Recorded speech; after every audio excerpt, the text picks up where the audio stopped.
is Dave Williams. I run and own a company called Big Bug Sports, and we represent elite professional rugby union players in UK and Ireland. Some in France, some in Italy, but mostly UK and Ireland. And how was it you came to be about in this business? Personally, I worked for Puma, the sports brand, for a number of years in marketing, media, sponsorship. So I knew a lot about the sponsorship side of it. I was a rugby player myself, so I knew a lot about rugby anyway. So I came in from that sort of media and sponsorship side, when obviously there are accountants, there are lawyers, there are ex-pros themselves coming into the game, who all come to it from a little bit of a different angle. But you know, we all have to work to our strengths, but also shore up our weaknesses and keep learning as we go. And as an expert in the field, could you possibly tell us how well paid rugby players are today? They're better paid now, certainly, than they used to be. But then if you compare the average salary of a pro rugby player to, say, a Premiership footballer, which is the extreme example, or even, you know, people who work in the City of London, it's not a huge amount. There's very few people who are going to sit by a pool for the rest of their lives when they retire from pro rugby. I think to give it an idea, that I think the average salary for a Premiership player is around 65 to 70,000 pounds sterling these days per year. But strangely, there are very few people who actually earn the average. There seems to be, since sort of 2008 to 2009, a little bit of a split between the well-paid superstars. I think if you believe the Premiership stats, there's 4 or 5 players in each club who could be earning over £200,000 sterling just from their club. There's a lot of young guys on 25 grand or less who are still making a contribution on the first team, yet they're still in that sort of situation of development. They're waiting for their chance, waiting to become one of the big players, waiting to play international rugby, waiting to get well rewarded. So I'd say if you, these days, it's a bit like being a developing golf or tennis player. You've got till you're 22, 23 to make it well, and if you don't make it well and you're still earning £25,000 or less from it, you've probably got some difficult decisions to make about your pro sporting career. And whilst we're on the subject of wages, we read a lot these days about the wages being offered to players in France and the so-called exodus of players heading out there. What are your opinions on that, and where do you see that situation going? Well, I think playing opportunities are great for anybody at any level. I think the idea of an exodus is a little bit exaggerated, in that it's the same it's those bums on seats type players that are being attracted to France, and the French market wants to spend money on those because they increase the sort of the sex appeal, if you like, of those clubs. There's no great exodus at the sort of journeyman level. That you don't, and there's not a sheer volume of players going over and leaving the playing fields here. There are some high-profile guys that seem to want to set the trend, but there's not a kind of big following wedge. There's not a sort of huge chunk of the pyramid below that.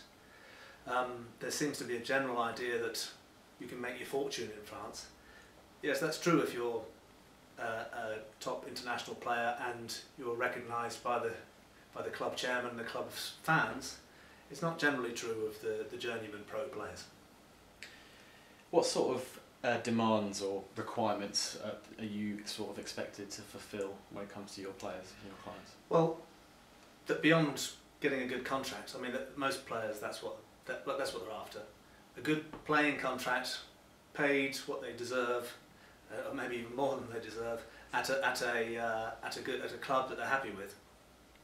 Beyond that, it is about relationships, so you have to kind of maintain the relationship with the club or potentially future employers.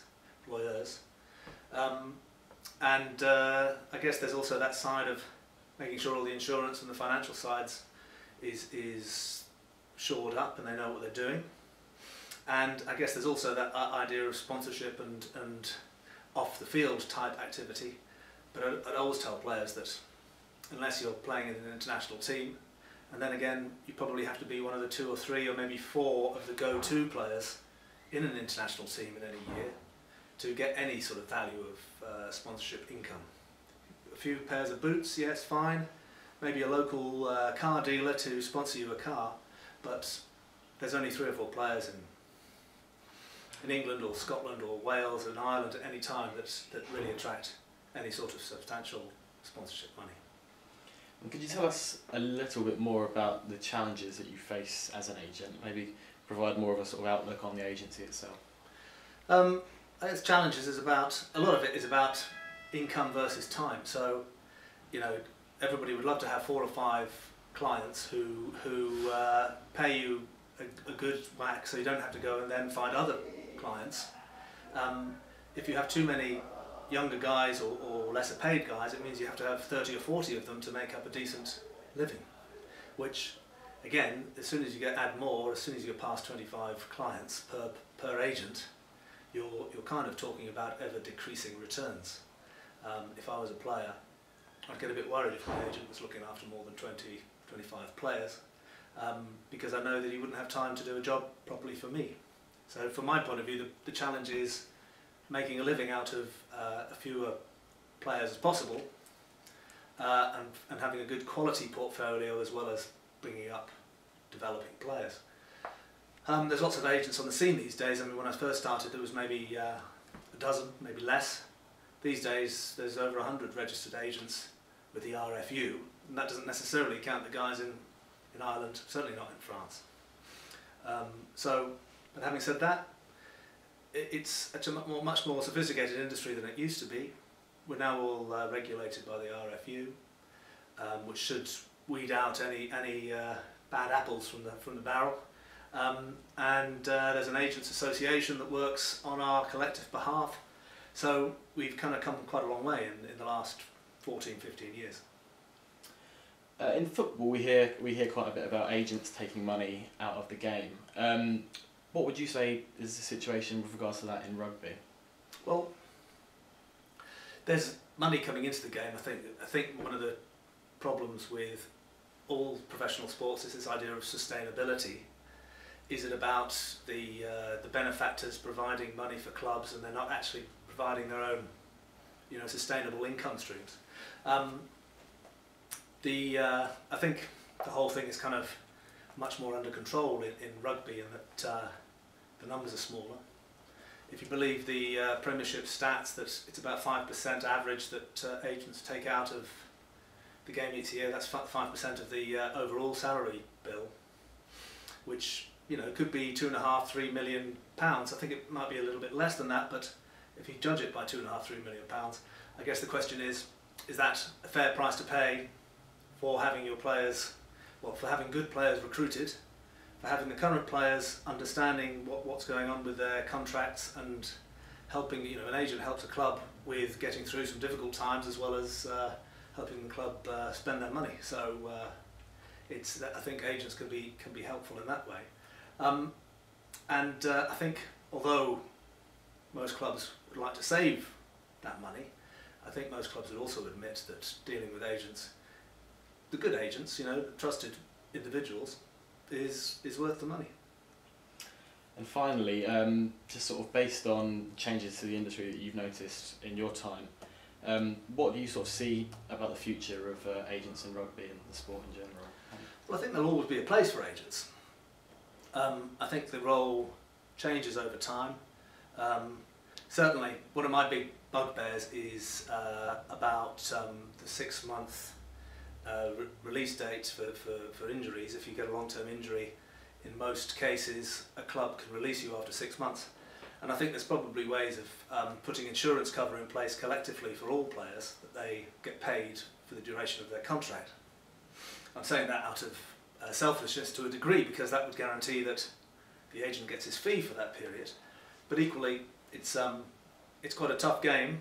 Injury risk is quite high, and just to have the reassurance of a 6-month contract isn't quite as good as knowing that you're going to be paid for the whole term. That's the other thing about France. In France, you know you're covered by the state for the duration of your contract, whereas in the UK and Ireland, it's not the case. And just briefly on the salary cap, is that something you see increasing in the near future, or? I think there are forces for and against. I think if the